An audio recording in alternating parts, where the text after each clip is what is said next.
Okay, well, glad everybody's here today.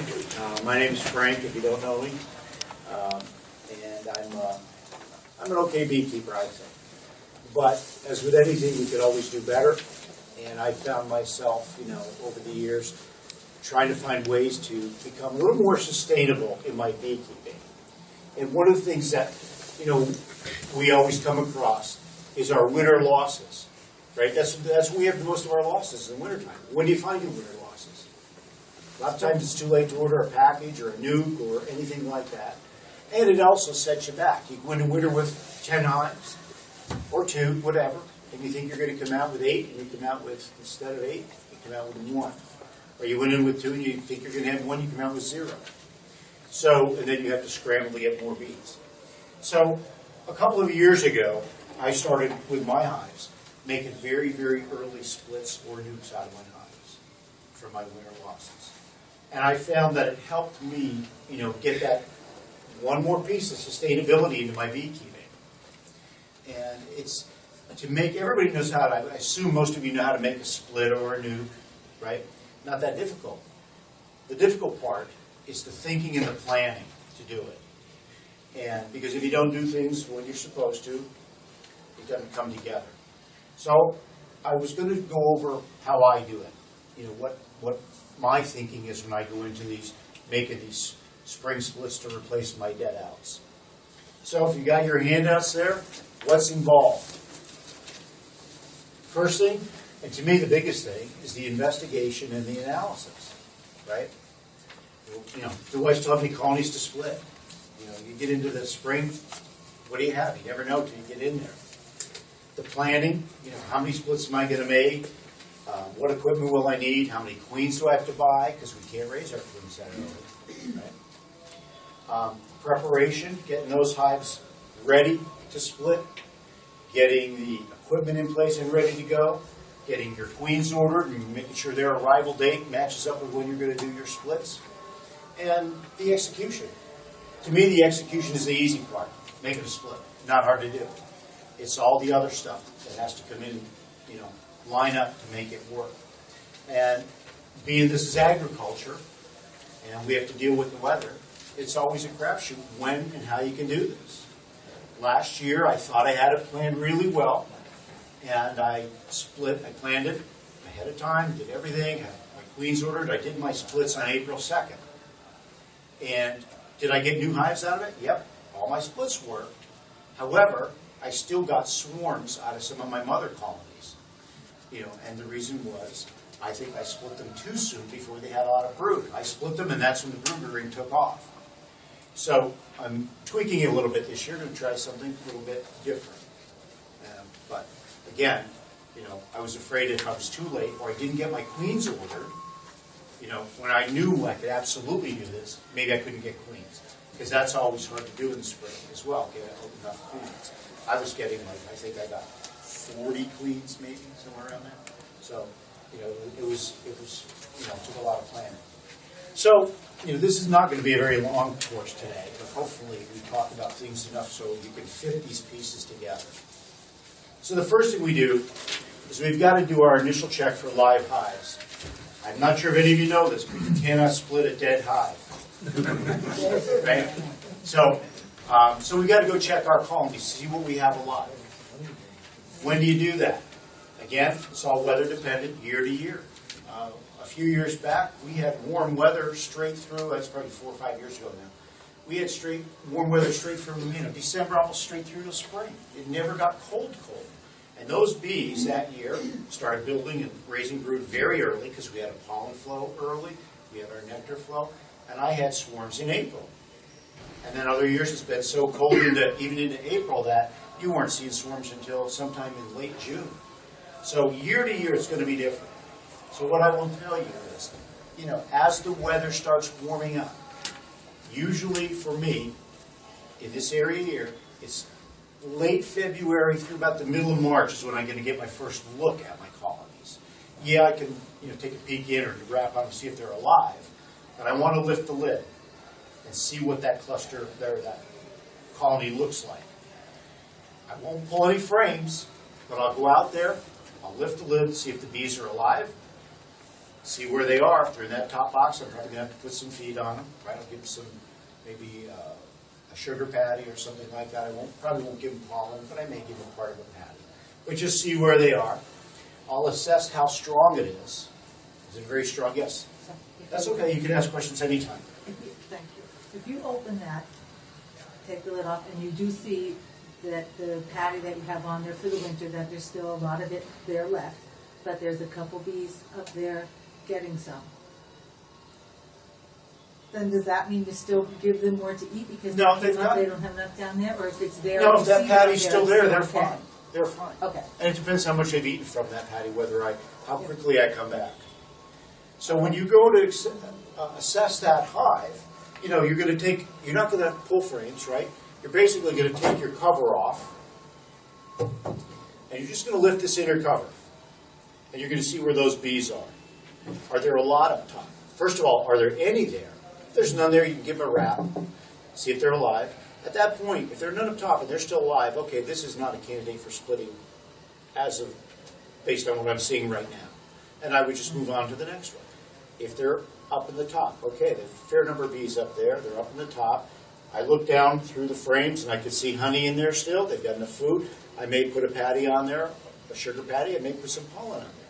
But if that's strong, okay, this hive is now a candidate. So I make note of that, okay? I don't examine any frames because even though it's maybe around 50 degrees, I don't want to chill brood if they're raising brood.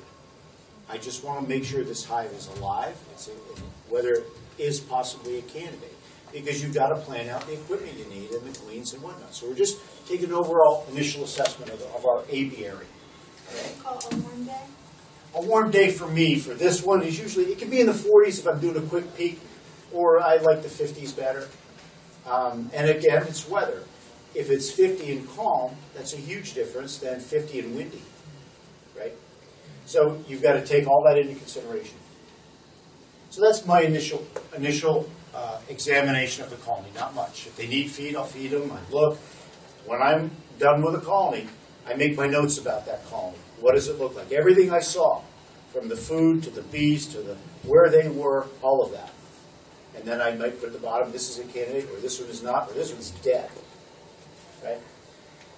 Based on that, you can pretty much know when you have to come back for your real inspection.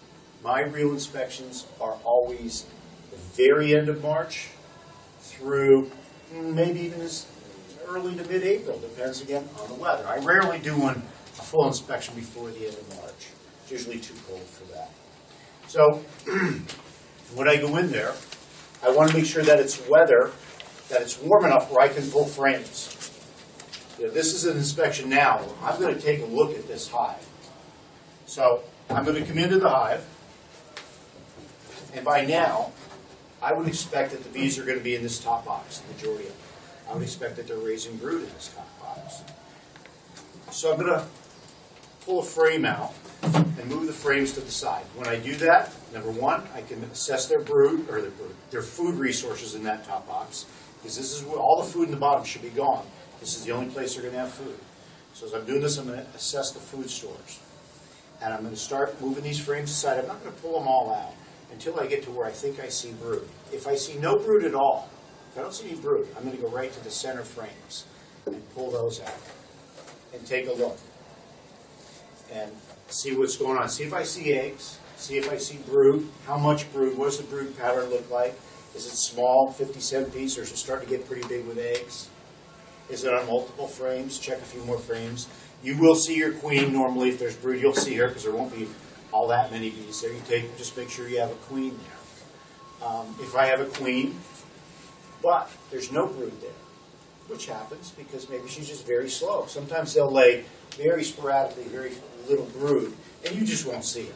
Maybe somewhere else on a frame or in the bottom. You don't see it. Don't worry about it. If you see the queen, don't worry about it. Don't worry about there being no brood. But I know that one certainly is not a candidate for my early split. I want to see brood. Okay. In the event that I go in here, now I see a fair amount of brood, and it's, say, this first, second week of April, and I see what looks like a lot of brood, a fair amount of brood. I know I'm going to have to split that sooner than later. Right? So, after my first inspection, I probably had a general idea how many hives that I had that were alive and fairly strong. So I probably started looking to put a queen order in and kind of tried to extrapolate out how that colony is going to look 4 weeks away. Because it's very hard to say, oh, this hive's going to be booming in 4 weeks. It's not an exact science because of the weather, because of everything, right? Are they able to fly, bring back pollen? If they can't bring in a lot of pollen, no matter how strong that colony is, they're not going to boom. So you'll have a lot of bees but no brood. So you have to take everything into account. I look out, the weather forecast, even though these guys aren't that accurate, I take that long-range look out what the weather's going to be over the next few weeks, right? And yes? What about putting in part of a palm patch help push them or hurt them? It won't. You can put in a pollen padding, I do, but sometimes if it's cold, they just won't go up and use it anyway. So again, you certainly can do that on your first and second inspection, put some pollen in there. Remember, bees will always go to real pollen, take real pollen over a pad. But you can do that to jumpstart them somewhat, and I do that. But again, it's all about looking at this and kind of thinking it through and knowing how these colonies develop, right? How long it takes a spring colony to get strong. Sometimes it's very quick. Anybody that's had Carniolan honeybees knows that you can go in there 1 week and there's this small cluster of bees in that colony. You come back in 3 weeks, it's boiling, it seems like. Overnight, it seems like they jump. So you kind of have to keep a good look at them, right? When I assess these, I know when I make my splits, I want to be able to pull at least 3 frames of brood out of this mother colony, and maybe more depending on the split I'm doing. So when I do that last check before I actually do my splits, I'm going to try to look at what is there and kind of figure maybe what they're going to have. Is it going to be a splittable colony the first week of April? Is it going to be a splittable colony the 4th week of April? When do I need to do this? You don't have to do them. I don't know how many colonies people have here. I'm currently running a little over 100 colonies, so I don't do them all the same weekend. I stagger them out somewhat. But it depends how many you're running. You can schedule it as you see fit. But the key is you have to line up everything so it matches up. Your queens are coming the day or day before that you can do that split. You have your equipment in place. The weather's good. There's feed out there for them, and you split them before they start swarm preparation. Right? One of the things that I hit a lot with people is when they want to do, when they talk about splits, they'll come into spring, and the colony they don't want to split is the one that's big and booming, because that's the one that's going to make them 5 boxes of honey, right? It doesn't happen. If you overwinter a colony and it's extremely strong, comes into spring beautiful, it's going to swarm on you. No ifs, ands, or buts. And that was one of my primary reasons for doing this initially. And then, before actually thinking about doing my deadout replacement, it was just about splits. And then I realized, hey, that was the prime time to do my deadout replacement. I can get a mated queen. I've got all this drawn comb from the deadout, and usually honey on it still, right? And I've got all these resources in this other hive, this other colony. They're going to leave me anyway. They're going to swarm. So, yes? So you're talking about a dead hive. You're using the resources there, the honey and the stuff that they left there, right, and just putting the... Just giving them bees. Right. Okay. Because when you have a deadout in the wintertime, typically, why does it die? It doesn't have enough bees. Well, it doesn't have enough bees, but that's not why it died. That was maybe the final thing. But it was weak, maybe because you didn't treat for mites. So the cluster was very small and weak, and they died prematurely, right? Or they starved in place because the cluster was so small, they had an extended cold snap, and they couldn't move up to new honey. Or they just ran out of honey. They ate all the resources and died. That happens too, if you sent them into winter without enough food in this box. So generally, if I go into a colony that's a deadout and it shows signs that it had nosema, which one of the signs is obviously dysentery over the top bars, things like that. I may not use that equipment. I wouldn't use that. But if I go in there and everything looks great, I just have this cluster of bees with their heads in the cells and their butts out, they're dead. To me, that's usually you had too small a cluster or they ran out of food. They usually starved in place. They had a lot of food. Yeah, but the cluster, they had a lot of food, but the cluster was probably too small and weak. Because don't forget how they overwinter. Those bees cluster up like this. These bees on the outside, the insulation, the insulation. The center ones, the middle ones, are the heat generators. The middle ones are where the queen and her attendants are. She's raising brood and whatnot. Well, this many bees can keep that center very warm. The whole cluster can move up to new honey and keep moving up. This small of a cluster gets stuck. They get so cold they can't move. And if we have a cold snap like we did the last 3 weeks, they eat all that honey under them. And even though there's honey this close, they can't get there. And they starve and their butts are out, their heads are in. You've got this small patch of bees like that, right? Well, how come they go by themselves and the other ones don't come with them to stay clustered and warm? Well, usually all the others have died and they fall to the bottom on the bottom board. Oh, because they died. Yes, they starved. I noticed that in late summer, early fall, that there was a lot of honey in that hive, but not many babies. Not many. That was a failure to get those bees ready for winter. Yeah. Why would there be no bees? I think the queen was starting to fail. Maybe she might have been. However, was she laying a spotty brood pattern early on when she was raising bees, or did you not feed pollen substitute and syrup during the nectar pollen dearth in July through mid-August? Because we have to keep our bees, because of Varroa. We didn't have this in the old days. The old beekeepers would tell you we never fed pollen, we never fed syrup. But their bees boomed. Now with Varroa, our bees died prematurely. So we have to go in with these big clusters of bees in the winter. To keep them rearing brood, we need nectar and pollen available to those bees all through the season. Through the, well, I say season, spring through late fall. We kept Right? syrup on them, but Syrup is not enough. Bees, Yeah, we didn't do pollen is a protein. I know, you have pollen. Pollen substitute we have. Yes, we You have. have them, but what's the matter with you? Pollen, don't forget, this is a critical part about keeping your bees raising brood, right? Bees need two things to raise brood. They need pollen and they need nectar.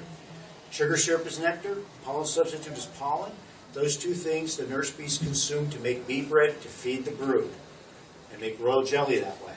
They use the bee bread to make royal jelly. If you don't have both of those in your hive during brood rearing season, brood rearing stops or slows down. well, usually they put the pollen on the sides of the Right. hive. And I thought we had enough. They continuously use that in and out. Those cells get used and refilled constantly, those pollen cells. So you can't judge it by that. So, okay, so if I've assessed my hives, but looking at the weather, it's still going to be cold and rainy for a while, I may push my splits back a little bit. Because they won't boom if it's cold and rainy because they can't fly to get that pollen and nectar to raise a lot of brood. But if the weather is nice, it's going to be nice. They're not forecasting cold, rainy weather over the next month. And you can get a month, they're not real accurate, but you can get a month out kind of weather, what they're expecting. If they can fly most of those days, that same hive might have a lot of brood. So I take that all my notes, and I sit down and look at things, and then I start figuring out when I want to do my splits. All right? So I order my queens. That's the preparation part of it. I get all my equipment on hand that I'm going to need. Because sometimes you have more hives that need to be split than you have deadouts. So you need more equipment. You need more frames. You need more boxes. Or you're maybe going to make nukes instead of full colonies right off the bat. You need nuke boxes. So you sit down and you figure all your equipment, right? And where you're going to put those new hives. You're going to put them right next, you're going to replace the deadout you had, or you're going to start a new apiary somewhere. Plan it all out. Where are you going to put them? You have the feeders and the feed prepared. When you start a new colony, they're very, not weak, but they're unable to gather all the resources they need to build strong. So you're going to have to give them feed. What is feed?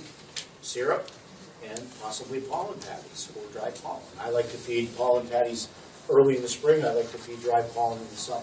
So you're going to have to give them that and have the feeders to feed them with. I prefer some sort of a top feeder or an in-hive feeder in the spring because it's cold and our bees can't travel too far. They won't go down to the boardman feeders, these boardmans that we can use later on in the season. The bees won't go to these as much when it's very cold because they're going to be clustered at the top of our new hive. So I make sure I have the equipment there. I may use just the jar on top of my inner cover to feed that way. So I have everything in place, right? And then our queens, yes? As far as the syrup, what you're saying, feed them when you split them. If I'm feeding them in April, is it okay? What's the ratio? Okay, the ratio of feed for sugar to water, Yeah. are you saying? Again, it depends on when you're feeding them and as to what you're going to feed them. Once the weather warms consistently to where my bees can fly, I like to feed either a very light sugar syrup, or I'll feed a mixture of the glucose, fructose, sucrose, which is our Pro Sweet. I'll feed. The Pro Sweet puts a lot of weight on the hive and has all the sugars the bees need. It does everything for the bees. Because if you remember, a sucrose, compound sugar, stimulates the queen to lay eggs, stimulates the wax glands on the worker bees, right? Honey, or glucose fructose, or Pro Sweet, with the glucose fructose in it, that puts weight on the hive itself, and puts weight on the bees. They can store a gallon of Pro Sweet, they'll fill up a few frames with that, whereas a gallon of syrup, they'll generally use it just as quickly as they take it. So again, it comes down to planning and what you can do. I have apiaries that are 2 hours from me, and I can't get to them sometimes for weeks. Those, I'll put a heavy syrup, the Pro Sweet, on them because I know I can't get back. For the ones that are closer to me, I might use a light sugar syrup. So, our queens. Hopefully we've, sometime between our initial inspection and our second inspection and then our due diligence, what we got home, we figured about how many queens we were going to need and where we were going to need them from. So we put an order in. And that's the part that I think a lot of people don't do enough of. They wait until April or early May, and they say, my hive's going to swarm, and they come in and say, hey, do you have any queens? I can't find any queens in here. Jeff's laughing because I'm sure he's seen that, right? I need a queen, I need a queen. Queens are a hard to find commodity sometimes in that spring period. We sell queens here along with our packages, and a lot of times our queens are sold out. We can't get any more until later in the season. So you want to get those orders in early, and I will tell you, you will never be stuck with a queen. You ever get stuck with a queen, Jeff? Yeah, never. Doesn't happen. You have an extra queen you can't use, you put an email out, and you have 30 people calling you, I'll take it, I'll take it. So make sure you have your queen orders in. So like I said, last year I had it timed a little wrong. I did it April 2nd. I should have pushed it off a week or two. But that's when I had ordered my queens for. They were coming in that week. Didn't hurt me. I just had more swarms than I wanted. Right? All right. So we've got everything. We know what hives we're splitting. Maybe not exactly how we're splitting them yet, but we know which ones we're splitting. We know how many we're splitting. We have our equipment all ready. Our queens are going to come. They're going to come maybe tomorrow.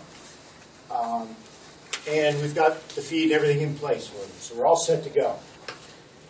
We're going to do the actual, what I call the execution, the split. So we can do two kinds of splits. We can do an even split. A booming hive you can split exactly into two. Take one box, make it one hive, one box another. It's that simple. Do I do it that way? No, but that's basically what it is. And the other one is we've got a hive that's fairly strong, and so I only want to pull a nuke out of that one. So if we were going to do, make some room for myself here, I'll get rid of the nuke first. If I were going to do an equal split of a hive, what do I have first on there? I think I have nukes first, don't I? Nukes, yeah. Yeah, I have nukes first. All right, I'll do that one.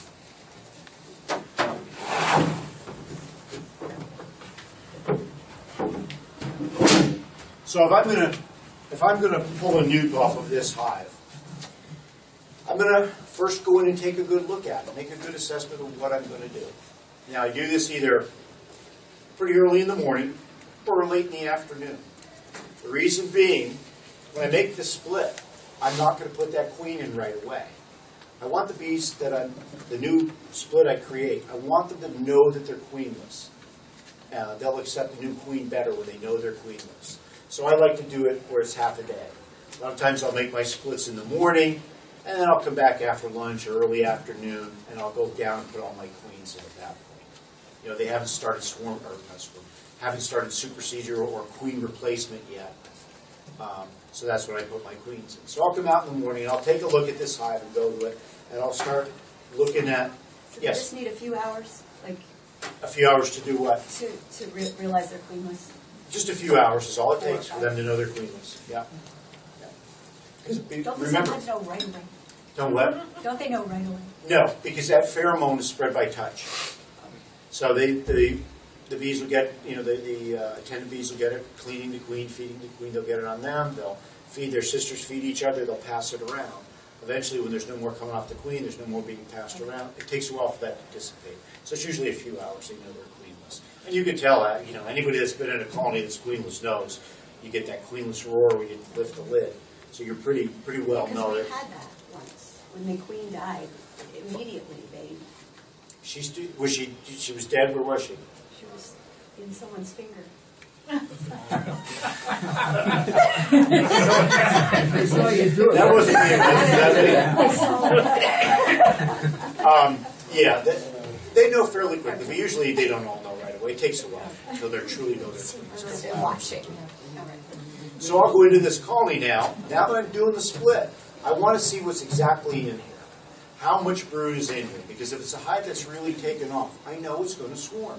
So I may weaken this one, really weaken this one.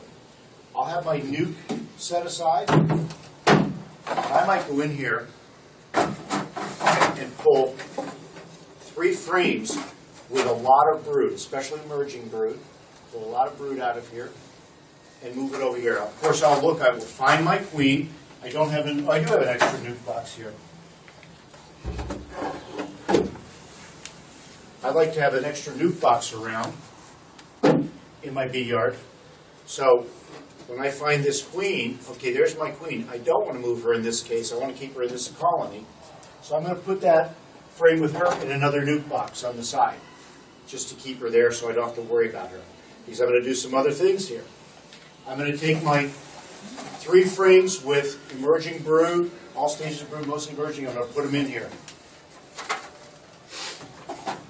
Now there's nurse bees, right? Nurse bees never leave brood, so we've got a lot of nurse bees on here. Are nurse bees anywhere else in the hive other than brood frames? Sometimes they're walking around too. So I've got my 3 frames of brood with whatever nurse bees were cleaning. Probably not enough. Definitely not enough for what I'm going to do. I'm going to find a frame with some pollen on it. Make sure I have a frame with pollen on it. And I'm going to find a honey frame, lots of honey to feed them. And I'm going to put that in there. Now I've got that hive with everything I want in it, except enough bees and the queen. I'm going to come back to this colony. I'm going to take frames over here, and I don't have to worry because my queen's in there. And it's too early for them to have a second queen in this colony. You can't have 2 queens in a colony, right? It happens, but usually not this early. I'm just going to shake a lot of bees in there. I'm going to come back here and shake lots of bees into this nuke box. And the ones that don't fly, they stay in there and go down, those are nurse bees. The ones that fly right off are foragers. I'm probably going to come back to this colony. If this is a 2-story colony, which it is if it's over winter, I may go into this bottom box, take some more frames and shake a lot of bees. I want a lot of bees in that box. That's going to be a weak colony, right? Doesn't have everything this one has. So I'm going to shake lots of bees in there, and then I'm going to put this colony back together. I'm going to replace frames that I took out. I probably, if it's foundation, I will not put the foundation in the middle. I'll put it on the outside, put drawn comb in the middle. I'm going to go back here and get my queen. Wait, I'm sorry. Make sure my queen's still on here. What's that? What goes on the outside and inside? I put foundation, none this that they haven't drawn out yet. If I have to replace frames, because I pulled frames out of here to put in there. Right. Now, if I had a dead out, that the frames were fine, no disease, I might just switch them. But sometimes you don't have that. So my queen, I'm going to look, make sure she's still on there. She didn't stay in the nuke box and put her in here. I'm going to close the colony up, probably put a feeder on it, make sure they're fed. This colony, I'm Number one, I'm going to close the entrance. Usually I just stuff grass in the entrance for a while. We close it up, leave those bees in there for a while. I don't want them flying out, I want them staying. Because sometimes a lot of them will leave. I'm going to try to keep them there. Especially if it's in the same apiaries where it'll be in the same apiary where this mother colony was. Now, I let them sit for a few hours like that. Later in the afternoon, or if I did this in the late afternoon, the next morning I'm going to come back with that queen, right? And I'm going to put her in this colony. Okay? That's all there is to it. And then you come back in your normal, 3 days, 5 days, wherever you feel comfortable when that queen's been accepted, and let her out. In the meantime, what have you done? You've created a new colony. It's early enough in the season. If you put them on drawn comb and feeding them, they will make honey for you. We have a nice flow here. We have that minor flow that starts in May. When the dandelion bloom goes through May, you get that minor, it drops. Then we have the major in June. You can get, I call it spring honey from those bees. You can even make it all into nuke boxes until fall if you want. This colony, hopefully you weakened it sufficiently that they're not going to swarm. Right? Now another way to do that is if these bees are super strong, and there's a lot of brood, but you only want to pull a nuke off of it, you can take the mother queen, the one that was in this hive, you can put her in this nuke box. Right? And you put the new caged queen in this one. Why do that? Yeah. Okay, this one is a really booming hive. Right. A lot of brood. It's going to swarm. Even though we weakened it, it could swarm. We want to set it back a little more even. How do you set it back? Caged queen. Right? So, we put this queen in here, and we do the same thing. Leave this queenless for a while. Not too long. You don't want to start Same setup in the nuke with everything. Everything's the same, right? Now we put our queen in this one. Right. Okay. So we come back, and if I were doing that to try to weaken it, Yeah. I wouldn't be in any hurry to come back and let that queen out. 5 days, 6 days, what do I care? Right? And even then, after 5 days, maybe I wouldn't pop the cork and let her out. I might just pop it and, let her in there and let them chew through the can and give me another day or two. Why? Because they're so established? Because they might have, like I said, you don't know. These are not animals or insects, but it's agriculture. Can you predict how much milk a cow is going to give it any one day? No. Can you predict how much brood a queen is going to lay at any one? No. I've had colonies, like I said, I thought they were doing almost nothing, and the next time I came back, it seemed like only a few weeks they were overflowing with bees. So I know if it's early in spring, especially the earlier in spring it is, and the more brood there is, I absolutely know it's going to swarm up. And I'm going to lose honey. This way, hopefully I've mitigated the swarming. Maybe not. Right? Okay. Have Question. you tried that? Pardon? Have you tried that? No, I'm just making it up as I go along. I think you should try that. I have tried that. I've done it both ways. And like I said, to me, 6 of one, half dozen of the other. People ask me, well, which one should I do? And I say, well, let me take a look at your hive in my head. It's as a beekeeper, you have to be very proactive in your colonies, and you have to look at them and make some determinations. You have to understand, right? Laying eggs, it's 21 days before that brood hatches. How many eggs do you have? How much capped brood do you have? How quickly are they building? How much resources? Can they fly? Is the weather good enough that they can fly consistently, right? No pollen coming in, no brood. Not a lot of brood. A little bit of pollen, a little bit of brood. Lots of pollen, they're going to boom much faster. Yes? We got our packages at the beginning of April last year, the first people, and within a month we had, like in that early, we had like a swarm.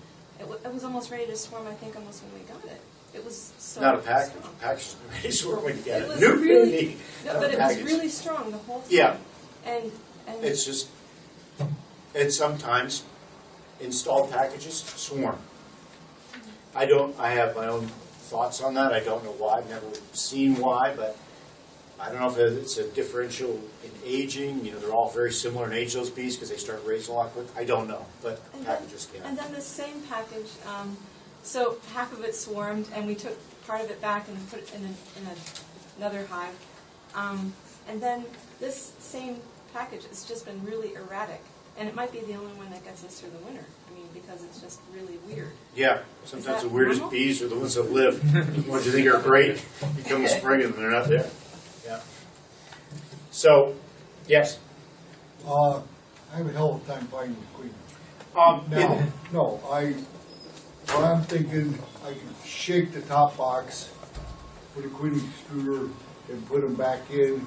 The nurses should come up, but how long would I have I to wouldn't wait? do that in the springtime. I would not do that, because we've got that cold weather, right? Those bees want to cluster, they want to stay on brood.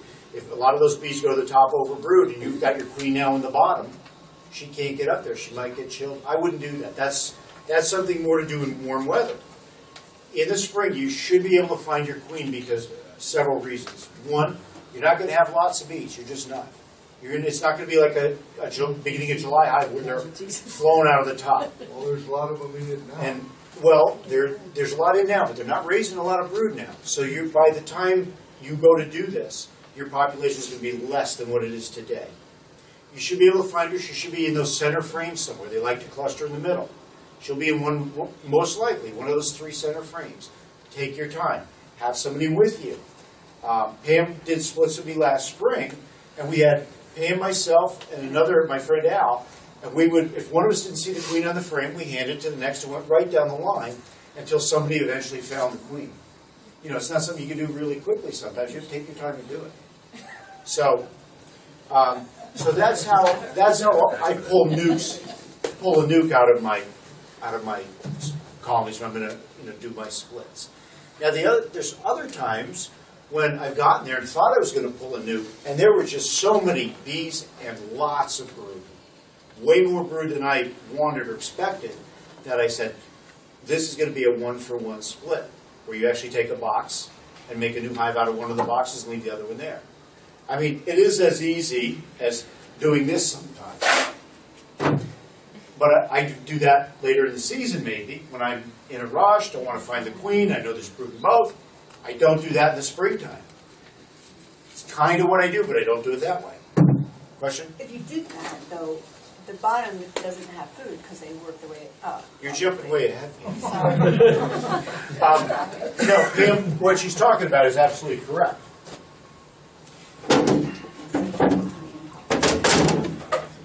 When I'm going to make that sort of a split, I have a new box here. Let's take these frames out.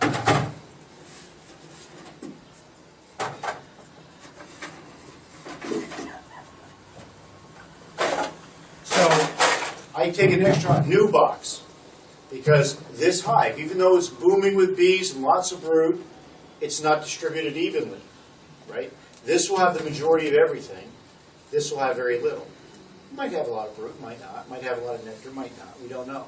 But we want to equalize these 2 hives. And by equalizing them, we have even a better chance of getting a lot of honey and no swarming out of both of them. So I'll take I'll go through here, maybe pull the outside frame, because generally it's just a honey frame, and set it aside. And do the old, okay, pull this out. Brood frame, 1 for me. Leave this one in here, 1 for you. 1 for me, 1 for you. For every brood frame I put in here, I make sure there's almost the same equivalent brood frame left in here. Do that across, and of course I'm looking for the queen again. I usually find her and I'll put her in that nuke box to hold her. But I'll go through and I'll equalize, so when I'm done, I probably empty this box, and I have to go into the bottom box, obviously, to get maybe 5 frames out of here to put in here. So they both have 10. 5 more in here, 5 more in here. So when I'm done, hopefully, I've got 2 hives that are equal in their resources. Equal. I might give the hive that I'm going to give the new queen to, which I make up as I go. Maybe I'll give it to this guy, maybe I'll give it to that guy, I don't know. When I look at it, I just pick one. But whoever I give that queen to, I might give them a little bit of extra brood, because it's going to be a little while before she's out and laying. So I may do that, right? The one thing I do is, with this hive, again, I probably will shake extra nurse bees into this new one over here, the one that's going to get the new queen and be moved to a new spot.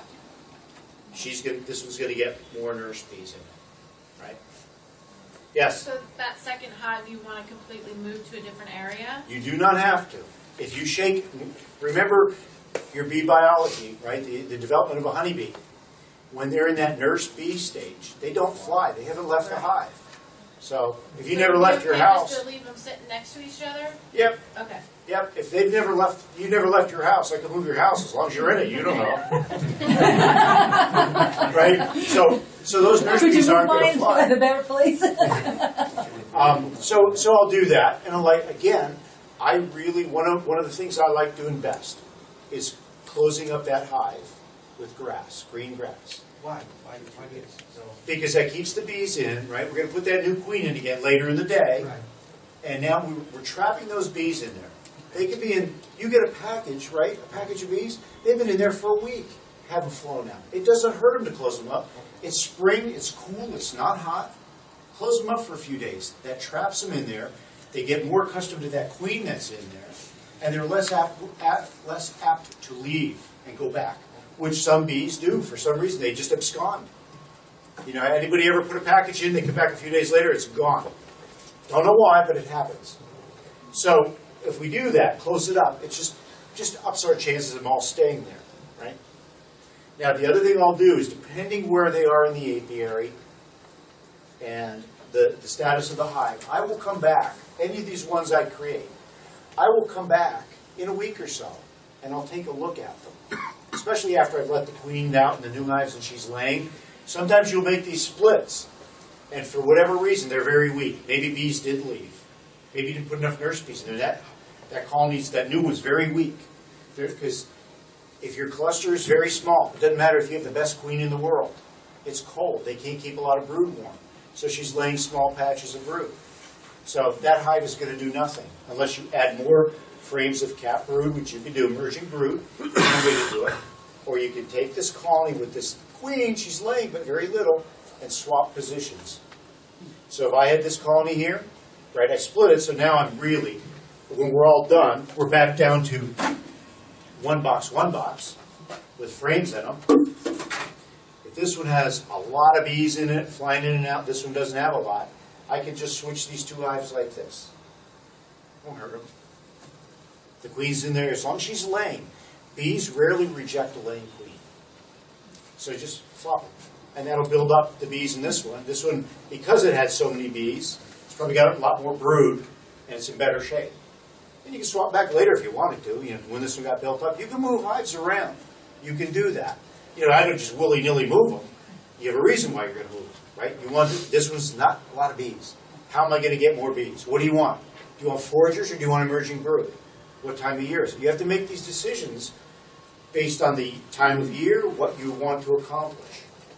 Beekeeping, as you get better in your beekeeping, it involves a lot more thinking and planning than it does actual keeping of the bees, right? And that's one of those things you want to keep your colonies all pretty strong, you know, and there's different ways to accomplish that, right? You could take some of these nukes, if you made a nuke, and your nuke is booming, and that mother colony that you took it from, suddenly you're in the middle or end of April, and that's taking a dive, and there's not many bees in there, whatever happened, you can take that nuke and combine it back with this colony. Okay, so you made that split, didn't work out, you put it back. Right? People tend to put their bees there and not touch them, not manipulate them. They go in and look at their colony maybe, but they don't look at it and go, hey, there's a problem here, or I have a great resource here, why don't I do this with it? The queen is not like hive sensitive. She's not designated to this one or that one. As you said, a laying queen. She's not sensitive to it? No. If someone was feeding you constantly, cleaning up your waste, you wouldn't care where you live. Yeah, no, she doesn't care. You know, and like I said, normally you can't just pick up a queen and pluck her in a hive, right? Those bees will kill her. But if you introduce, you know, combined colony, we all know the newspaper method, right? Let them chew through. There's a laying queen in there. They go up there. They don't kill her. She's a laying queen. They've got brood, right? What happens to the old queen? Pardon me? Well, if you got the queen on top, what about queen on the bottom, what happens to her? Usually, you mean when you're combining them like that? Yeah. It depends. The bees, a lot of times, will sort out the better queen. They'll get rid of the other one. You can be a little proactive. If you can find the old one you want to get rid of and kill it. Normally, when you're joining them like that, it's a problem with that queen anyway, so you either killed her or she wasn't there. So it's not normally a problem. But in the event you were going to do it with two queens, I've done it where I put them on like that, and I'd even put newspaper, I'd let the bees sort it out. And they do. They do. They almost always do. They don't need us as much as we think they do for doing things like this. So, yes? So you wouldn't just locate the queen in that nuke and just pull out a couple of brood frames that are doing very well and put them in that not so well? Not out of that nuke. I don't want to weaken that nuke at all. Okay. No. I could go to another colony. You know, like I said, and this is the thing about having hives. How many people here have 2 hives or less? A few of you. That limits what you can do. Right? You have less resources to pull from, all of that stuff. I tell people that you should always, if you say, I only want 2 colonies, that's all I want, that means you should have 2 colonies and 2 nukes going all the time. Because then you have a resource to pull from. If you have 2 colonies and you lose 50% of your bees over winter, how many you got left? 1. Then you got to buy a package, you got to do this, unless you can split. Maybe it's not strong enough to even split it. If you have 2 colonies and 2 nukes, and you lose half of them over winter, what do you got? 2 colonies. Always have more than you think you want. Because this can get into a game where every spring you're ordering bees again. Very frustrating, you know, and you give up on beekeeping because of that. Why do people give up on beekeeping? Because their bees die. It's not because you're getting so much honey. Holy crap, I'm getting so much honey, I gotta quit this game. It's because your bees die, right? So you've got to go at it at, you know, being a proactive beekeeper, saying, let me build my resources so I always have enough to replace my deadouts, to replace my losses. Much more satisfying. And then you get into that whole realm of, you know, I'm raising bees. I'm making new hives myself. I'm not buying them. I made that hive, right? I put that stuff in there. I made it. And later in the season, which is not spring splits that we're talking about, you can do splits and nukes all the way up through the first week of July. At that point, in that June period, if you're making one, you don't even have to get a queen. You put a frame of eggs and young larvae in this nuke over here and shake lots and lots of nurse bees and put a feeder on it, they'll make a queen. And that's like, you come back there and you open that hive and you pull that frame and you see that queen, you go, that's my queen. That's not a man-laid queen, that's my queen. It makes beekeeping fun, right? It shouldn't be a job, it shouldn't be something that's aggravating, it should be something that's fun you look forward to doing. And this is all stuff that, unfortunately, it takes a while to learn. You know, I had a lot of failures through my beekeeping years until I started putting all these little things together. And it's not one thing. It's all these little things you learn that you start putting it all together, and you become more and more successful and less frustrated. So that's really all there is to this. All there is. The high points of it are obviously the queens, doing the split correctly, and the last thing is make sure you keep syrup on them. Feed them, feed them, feed them, because they're weak. At least keep syrup on them for the first few weeks until they get taken off and the weather warms up and they can fly consistently. So, questions? Yes? So dead out, that means like the whole hive is dead? Yes. Okay, so if you've got 3 hives and 2 of them, 4 hives and 2 of them end up dead, do you go into the nuke, or can you just like do all this into one of your dead hives? Or do you go to the nuke and then from the nuke in? It depends. You mean, can I refill the dead out? Yeah, just. Okay, so if I have a dead out here, and I know they died because of starvation, it wasn't, or moisture, or it wasn't a disease, right? All that is good resources in that drawn column. Am I going to put them back into this box, or the nuke is your question, correct? How strong is this mother colony I'm pulling from? How strong is it? You tell me how strong it is. No, you tell me how strong it is, I'll tell you what I'll do. That's one of those things you have to look at. Okay. How much brood is in this mother colony? How many bees are in this mother colony? Is this mother strong enough that I could refill this box with enough bees without weakening this severely? Or is there just enough in here where I could pull a nuke out and leave the rest of this intact? It's one of those things you have to make the judgment call on it when you look at it. And so the point of the nuke is to let it all grow in there and then move everybody over Into a full colony eventually when it grows strong enough. And like how long is that? It depends. Again, how long is it to grow a nuke into a strong colony to go into a full box? Nectar flow, how good the queen is, pollen availability, brood rearing, nurse bees, all that plays into it. It might be, sometimes you'll make a nuke like that, that queen will come out of the box, boom, laying like crazy. Within a month, there's a lot of bees in there, right? Then you can maybe say, and the weather's warm. I can put them into a full box now. Or they're just kind of ticking along. You say, well, I'll let them in there a few more weeks. It's something as a beekeeper, you got to be a hands-on beekeeper. Be a beekeeper, not a bee-haver. A beekeeper. I have bees, I'm going to keep them. And you're going to look at them, you're going to work them, and you make those decisions as the beekeeper. Yes? Oh, sorry, you had a question? Always. Go ahead. Wait, I forgot how I was going to say this. If we have 2 hives that are okay, that Right. way through the winter, and we're going to have a nuke to be able to, I guess my question is, can we take some frames out of each of those hives and put into I the didn't nuke? cover that, but that's an excellent question. I actually omitted that, I'm sorry. The question was, if she has 2 hives that are mediocre, neither one is super strong, they're both mediocre, can she pull resources out of this one and this one and combine them into that nuke box to make one hive out of 2 mother colonies? Absolutely. Absolutely. When you pull that frame out from this colony, and you pull this frame out from that colony, you put them in a new box, those bees know that. They're not going to fight. They don't fight. You put them in there, they'll get along fine. And then with the queen, then if we do that, Mhm. and put them in the nuke then we just need to just order You just need to have a queen. one more queen. 'Cause Right. the one, okay. Yeah. And again, that queen hopefully was pre-ordered, so you knew it was coming. Yeah, we're gonna do that. Yeah. So, but don't order your queen. Don't order your queens till you know how strong your bees are. And if you want to err on the side of caution, order that queen later in April than early April. You know. Yeah. The better you get at this, you can take those chances. I took a chance last year on April 2nd, getting my queens. It worked out as far as like making the colonies. Did I mitigate my swarming? Not so much, but I was able to make my splits. I had enough bees, all of that. Someone who maybe not there yet as far as judging the strength and splittability of a colony, be on the safe side. Do it later in the month than earlier. Okay. I Yes. was wondering if you could talk a little bit about if and when we start finding queen cells in a hive, and what some of the things you can do to manage that hive. And Right. Okay. spin off nukes or Yeah. Like I said, there will be times when you don't get to do this on time.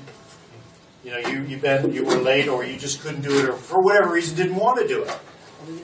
And you're going to come into your colony in the springtime, and it's booming with bees.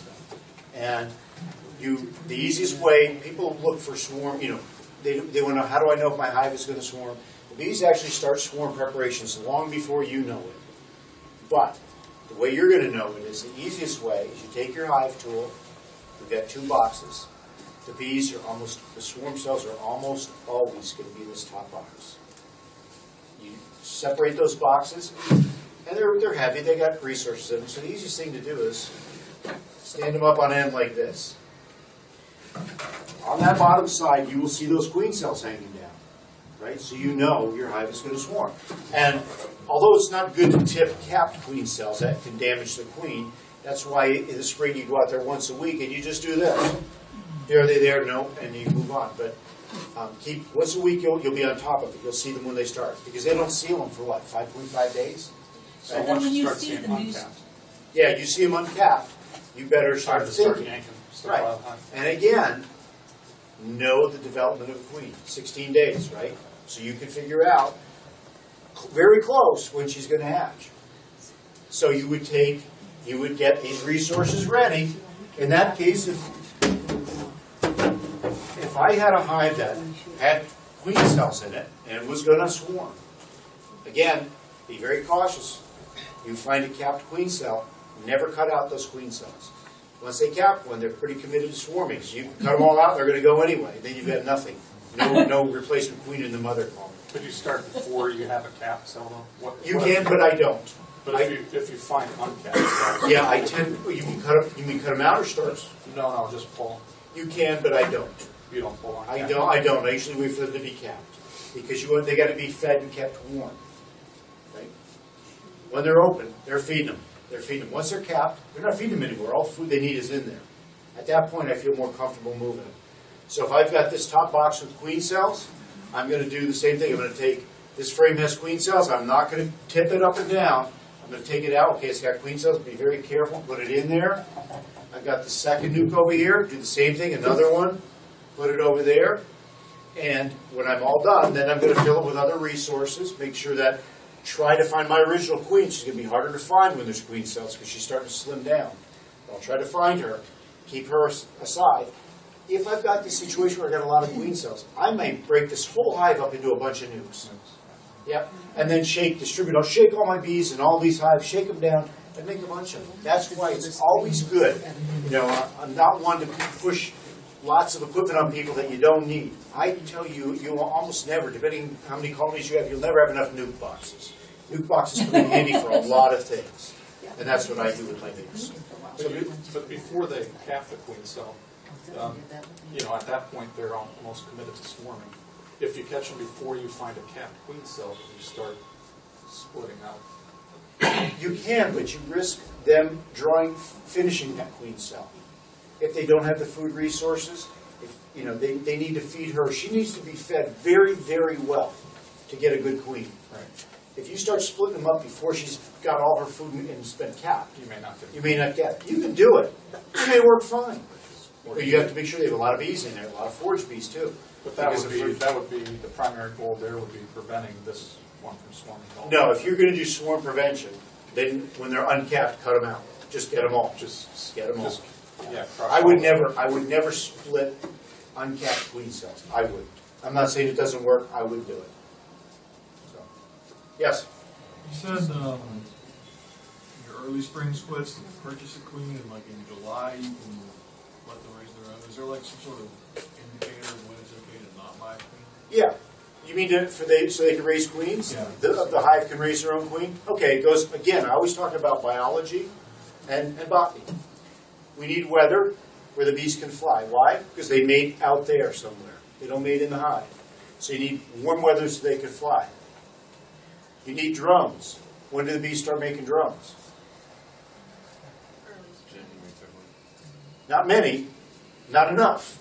Really, we get a good population of drones. We're starting to see decent drones in about April. Was your hive, hasn't it? And you could go in there. You know, when can you raise a queen? You go in there and you pull a frame and you see capped drone brood. You can open up that drone brood. If those drones have at least colored eyes, they call it the purple-eyed drone. If their eyes have started to color in, you can be pretty assured that by the time you raise a queen, they raise a queen, goes out to mate, that drone has not only hatched out, pupated, hatched out, it's also sexually mature, because they're not sexually mature the day they hatch. So that's one way to do it. So you've got drone availability, flying weather. The other one is a nectar flow. The best queens are made during a nectar flow. You can raise them after that, but you have to feed them syrup. So, and then, if you're raising these queens, what are you raising them for? To make a new colony? Or to replace a queen in an existing colony? If you're raising them to create a new colony, in this area here, first week of July is it. Because that queen will never raise enough brood for that hive to get through winter. It's hit or miss. I've done it middle of July, second, third week of July. They don't make it. They just don't. Up to the first week of July, even the first week of July sometimes can be iffy, but anytime in June, that colony builds up really strong. But after that, it's hit or miss. Somebody over here had a question. You're saying that into June, beginning of July, is that when you start her or you have her out and play? That's when I would start her. That's the last I would start her. I don't like doing it even that late to start her. What I will do, if I'm going to make a July split, first week of July split, I've already grafted my own queens. And they're ripe queen cells. They're going to hatch that first week and go out and mate. That's the latest I like to do that. If I'm going to let the bees raise their own, it's going to be earlier than later. If they're going to raise their own queen, I like May through June. That's it. If I'm doing the queen cells grafting, putting a ripe cell in there, I'm gonna let them go out and mate. I'll go through the end of June, early July. But after that, I don't do anything. When do you replace your queens? Annually? No, I don't have a set pattern on replacing my queens. I just don't. I just generally look at them because you can do that. Say, I'm going to replace my queen every spring, or every other spring, and sometimes they swarm anyway, so it's not the queen you thought it was. And other times, that queen, sometimes their second or even their third year is their best year laying. So you can go in there and say, oh, she's going to be 3 this year. I'm going to kill her.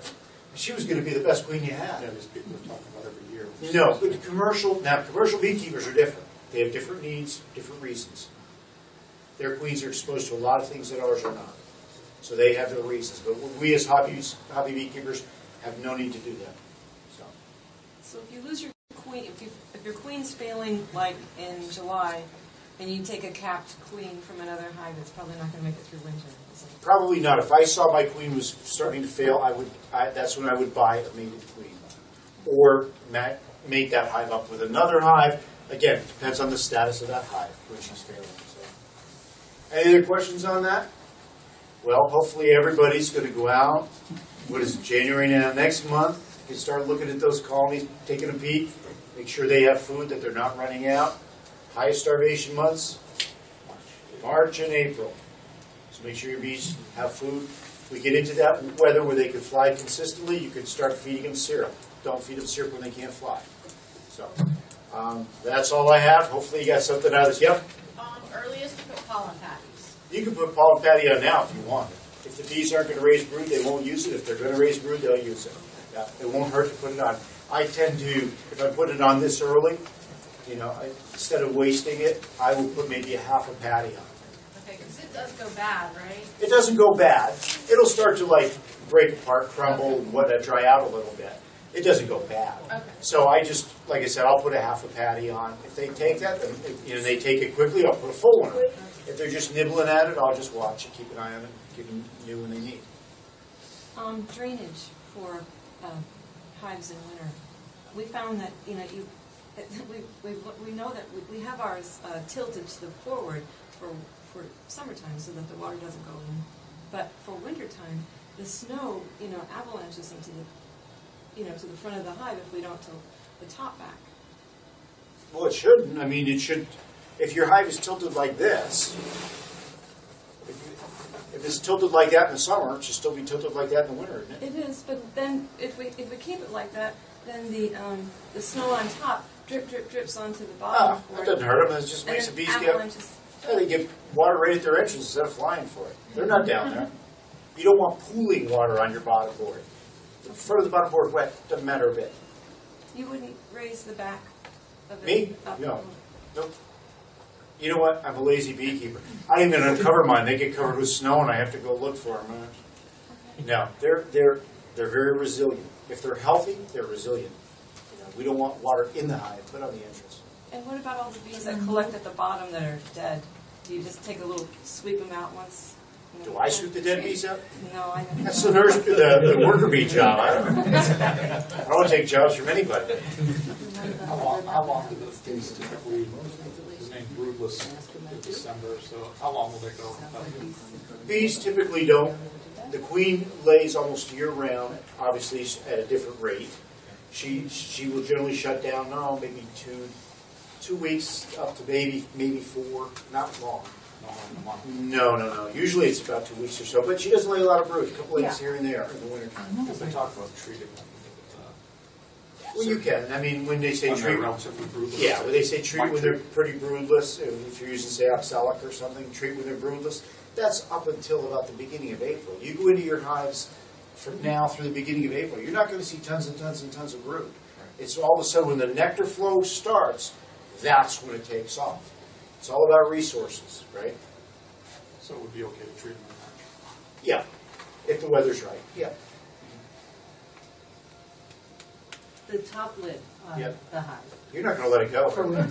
No, but I just want to ask you one more thing. So you would not tilt that top all the way back like this, like with the fat stick for ventilation to avoid the moisture problem, even though it's very frigid. You were talking about an external moisture problem, not an internal, right? You said the snow was dripping off the top. but, Yes. yeah. That's not a moisture problem. But we have an internal moisture problem. Okay, that's different. So Internal's we're trying to different. balance the ventilation over winter with not letting Moisture, stuff go. moisture is a huge killer of bees in the wintertime, probably one of the top killers. And the failure is people think they need to close that hive up tight. That's why I say I never do anything with mine. I leave them open, I don't do anything. If I want ventilation, I ventilate the front of the colony, not the back, because I don't want that chimney effect, right? I want that circular ventilation. And I'll just take 2 little twigs or sticks and stick them under there like that, and then put my outer cover on. Yep, that's enough. But just right? a little, not, A you little. don't have to tilt it No. high enough for the Oh, smells. no. Okay, Just just a so little it's bit. ventilation, No. but not too. And a lot of times in the last few years, it seems like no matter how much ventilation you put on your hive, they still build up with frost in there. I've gone to now where in winter I put shims around mine and put a piece of cardboard on top and put my feet on there. That cardboard catches a lot of that moisture, and I think it helps. I've had better survival since I started doing that. Do you replace your cardboard at all, or you just leave the same one in all winter? I'm a lazy You know the answer to that. Yeah, my cardboard's pretty resilient stuff. It'll hold up all winter. Yeah, you don't have to replace that cardboard. And you put the sugar on top. The bees will chew through it anyway to get to the sugar. So. Any other questions? Hopefully you guys, yes. Really quick on when you talk about nectar flow, Right. I'm not really sure what you mean, because like one time I was in here and there's goldenrod everywhere, and you're like, nope, it's not flowing yet. So Right, you have to know your plants. Again, I say, you're not just a biologist, you're a botanist if you're a beekeeper. You have to know your nectar flows. There's plants that give off pollen, there's plants that give off nectar, there's plants that give off both, and there's plants that give off neither, right? So you have to, you kind of have to know what it is they're going after, what time of year.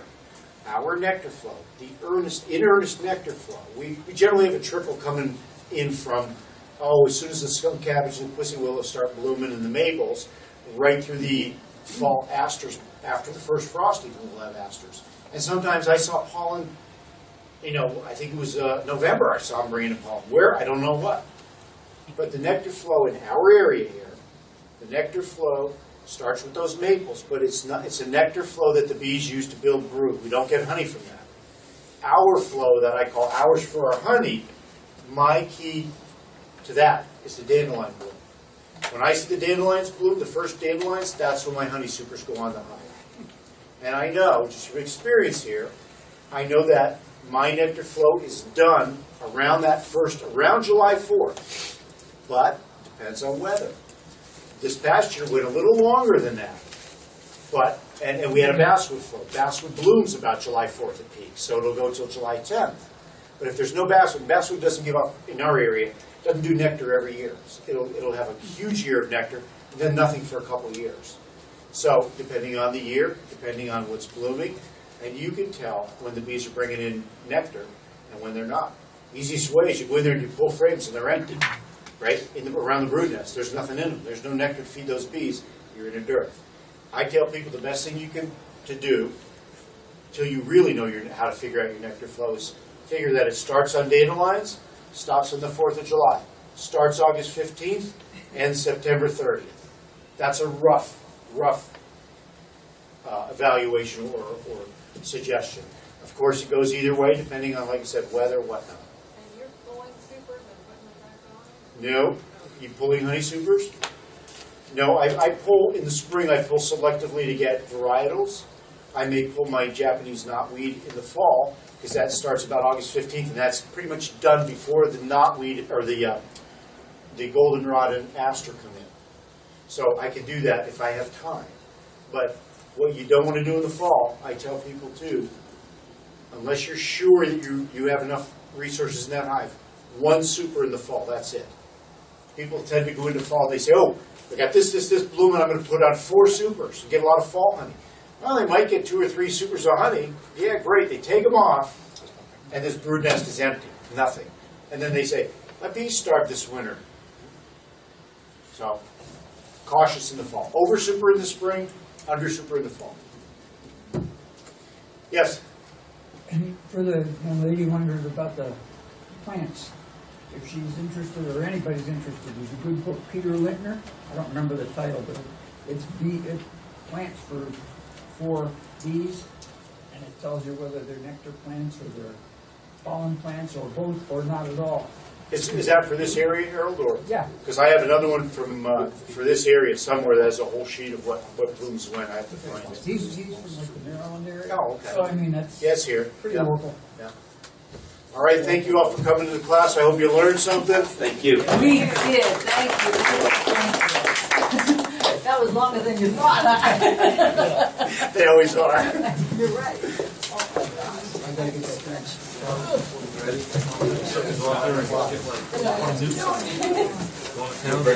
Oh, my goodness. Not going down.